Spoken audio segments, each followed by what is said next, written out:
দিত যে আমি মানুষের বুক ফাইরা আল্লাহ আল্লাহ রাসূল ভিতরে ঢুকায় দিতাম। আমার উস্তাদদের দোয়া আছে, অনেক দোয়া করছেন, কিন্তু আরেকটু যদি আমার জন্য করতেন, আমি যদি কোনো জাদু শিখতাম, আমি যদি আমার জাতিকে বুঝাইতে পারতাম, আমার জাতি যদি আল্লাহ চিনত, আমার জাতি যদি মুহাম্মদুর রাসূলুল্লাহ চিনত। চলেন যদি আপনাদের বুঝে আসে যে নবী কবর থেকে উঠবে কাঁদতে কাঁদতে, রিওয়ায়াত আছে তাসদিক উলামা করবে, জিবরিল পর মারবে মাকামে মাহমুদে নিয়ে যাওয়ার জন্য, আর বলবে কুমিয়া হাবিবার রহমান, আল্লাহর বন্ধু ওঠেন। আল্লাহর রাসূল উঠবে, ওয়া হুয়া ইয়াবকি ওয়া ইয়াকুল, কাঁদতে কাঁদতে উঠবে আর বলতে বলতে উঠবে, জিবরিল আইনা উম্মতি, আইনা উম্মতি, আমার উম্মত কোথায় বল। আওসালা শাফিরি জাহান্নাম, আমার উম্মত কি জাহান্নামের কিনারে চলে গেছে, তারপরে উঠাইতে আসছো। জিবরিল কসম খাবে বিইজ্জতিল্লাহি ওয়া জালালি মা শাক্কাল আরদা আহাদুন ইল্লা আনতা, আপনি ব্যতীত জমিনের উপরে কেউ উঠে নাই। আপনার উম্মত কোথা থেকে উঠলো, কোথা থেকে ফুলসিরাতের কিনারে গেল, মাকামে মাহমুদে যাবে। ও আমি সাপাড়ার মানুষ, মুহাম্মদুর রাসূলুল্লাহ চেয়ারে বসবে না, আল্লাহ বসাইতে পারবে না। শুধু বুখারীর রিওয়ায়াত আছে হাত দিয়া রাখবে, এটার মালিক বিদায় হাত রাখবে। আল্লাহ বলবে বন্ধু বসেন। বসেন না কেন? হাবিব বসেন। তো চোখের পানি ছেড়া বলবে বসবো না, আমি বসলে উম্মতের জন্য ছুটবে কে, দৌড়াবে কে, কাঁদবে কে, যাবে কে? আপনাদেরকে বুঝাইতে পারতেছিলাম। অদ্দোহা যেদিন নাজিল হয়, এই আয়াত যখন জিবরিল পড়ে, সাউফা ইউতিকা রাব্বুকা ফাতারদা, আল্লাহ আপনাকে রাজি করেই ছাড়বে। তো জিবরিলকে থামায়া বলতেছে, জিবরিল থামো, তোমাকে সাক্ষী রেখে আল্লাহর কাছে কিছু চাইতে চাইতেছি। বলছে কি চাবেন আল্লাহর কাছে? বলে থামো তুমি। জিবরিল থামা গেছেন, হাত উঠায় বলতেছে, জিবরিল তুমি সাক্ষী, বিইজ্জতিহি ওয়া জালালি, আল্লাহ তোমার ইজ্জত আর জালালের কসম, লান আরদা হাত্তা ইয়াকুনা ওয়াহিদ মিন উম্মতি ফিন্নার, আমি কখনো আপনার উপরে রাজি হব না, আমার একজন উম্মত যদি জাহান্নামে থাকে আমি আপনার উপরে রাজি হব না। ও যার রেজাল্ট পাগল মালিক। আমি তো মাঝে মাঝে বলি, হাজারো শত কারণ আছে মেরাজের, আমার সবচেয়ে কারণ একটা এটাও মনে হয় যে মেরাজ কেন হলো, শুধু সৃষ্টির ভিতরে একজন যাকে আল্লাহ গঠন নিজ ইচ্ছায় দেন নাই, নিজ নিজ নিজ পছন্দ মতো দেন নাই। আল্লাহ রসুলকে গঠন আল্লাহ নিজ পছন্দ মতন দেন নাই, আল্লাহ রসুলকে গঠন দিছেন আল্লাহ রসুলের পছন্দ মতো। নাইলে হাসান ইবনে সাবিত রাদিয়াল্লাহু তাআলা আনহু এই কবিতা কোনোদিন পড়তে পারতেন না। আপনাকে তো ওরকম বানানো হয়েছে যেরকম আপনি চাইছেন। তো আমি মাঝে মাঝে বলি যে আমার মন বলে, মেরাজে উঠায়া পাশে কেন বসাইলেন? আল্লাহ তো দেখে, কিন্তু আল্লাহ বলতে চাইতেছে বন্ধু সবাইকে তো ইচ্ছা মতো বানাইলাম, যেমন চাইলাম রূপ দিলাম, গুণ দিলাম, গঠন দিলাম। আপনাকে তো গঠন আমার ইচ্ছা মতো দিলাম না, আপনি যেরকম চাইলেন এরকম দিলাম। আসেন বন্ধু পাশে বসেন, একটু ভালো মতো দেখি আপনি চাইলেন কি আর আমি বানাইলাম কি। এটার জন্য মেরাজ, এটার জন্য মেরাজ। আরো কারণ আছে মেরাজের। আরেকটা মনে উঠলো বলি, আমার মনে হয় আমেনার জিন্দেগি পড়লে দেখা যায়, আমেনা এক সময় যখন আল্লাহ রসুল হাঁটি হাঁটি পাপা যখন হাঁটতেছিলেন, হাঁটতে শুরু করছেন, তো কোলে নিয়ে কাঁদতেছিলেন। আব্দুল মুত্তালিব দৌড়ে চলে আসছে, জিজ্ঞাসা করছে বেটি কাঁদিস কেন?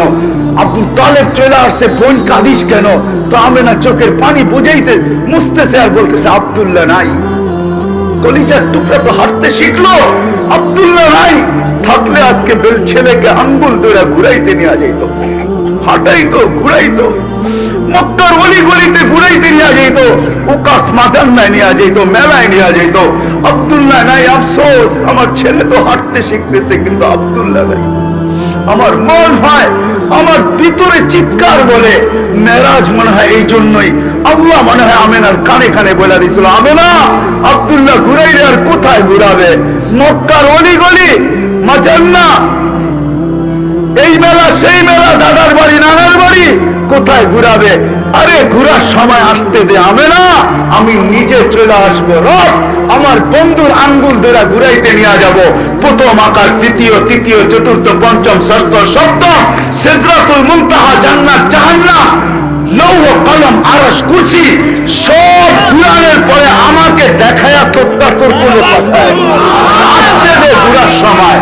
কাঁদিস কেন আমেনা, কেন কাঁদিস? হায় হায় হায়, এটা দলিল এই জন্যই বলতেছি, এটার জন্যই যখন কয়েক ঘন্টার বাচ্চা কোলে নিয়ে কাঁদতেছেন, কোলে নিয়ে কাঁদতেছেন, আব্দুল মুত্তালিব দৌড়ে আসছে, বেটি কাঁদিস কেন? আবু তালেব চলে আসছে, চাচারা চলে আসছে, বোন কাঁদিস কেন? বলে আব্দুল্লাহ নাই, আল থাকলে খেলনা নিয়ে আসতো, খেলনা খেলনা। আবু তালেব থেকে রেওয়ায়েত, খেলনা নিয়ে আসতো। সূর্য ডুবে গেছে, বিকাল যখন হয়েছে সন্ধ্যা, তো বাহিরে চকিতে শোয়ায় দিছে, আমার মন বলে চকিতে শোয়ায় দিছে। আবু তালেব বলতেছে, আবু তালেব বেটা, বাতিজা তোকে শোয়াইতে দেরি, চাঁদ দ্রুত গতিতে নিচে নামতে দেরি করে নাই। বাদাল কমরু আইয়াদনু, চাঁদ দ্রুত গতিতে নিচে নামতে ছিল, নামতে নামতে তোর মাথার উপরে চলে আসছে। যখন চলে আসছে তো আমি একটা চিৎকার দিছি, খাশিতু আইয়াকা আলাইক, তোর উপরে পড়ে না যায়, কিন্তু তোর মাথার উপরে এসে থেমে গেছে। তুই একদিনের বাচ্চা ছিলি, তুই হাত পাও নাড়াচাড়া করতেছিলি, তুই হাত এমন করো চাঁদ এদিকে লাভ দেয়, এমন করস এদিকে লাভ দেয়, পাও এমন করো চাঁদ এদিকে লাভ দেয়, তোর হাত পায়ের ইশারার উপরে চাঁদ ডান্স করতেছিল, ডান্স। আল্লাহ রাসূল বলতেছিল, চাচা জানেন চাঁদ কি বলতেছিল? বলে বাতিজা তা তো জানি না। বলে আন্নাল কামারা ইউগান্নিনি ওয়া ইউহাকিনি ওয়া ইয়ামনাউনি মিনাল বুকা, চাঁদ আমাকে ছন্দ শুনাইতেছিল, কান্না থেকে বিরত রাখতেছিল, আমি যেন না কাঁদি। আমি কাঁদলে আম্মার কষ্ট হবে, আমার ভিতর থেকে চিৎকার বলে আমেনার ওই চোখের পানি, যে খেলনা আব্দুল্লাহ নিয়ে আসতো। আল্লাহ মনে হয় কানে কানে বলছে, আমেনা, আব্দুল্লাহ খেলনা আনলে প্লাস্টিকের আনবে, আব্দুল্লাহ খেলনা আনলে মাটির আনবে, আরে পাথরের আনবে, আনলে লোহার আনবে, আমি আর কিসের খেলনা আনবে? আরে আসতে দে, ডুবতে দে সূর্য, আমার হাবিবের জন্য আমি চাঁদ খেলনা বানায় পাঠায়। ওই মুহাম্মদুর রাসূলুল্লাহ,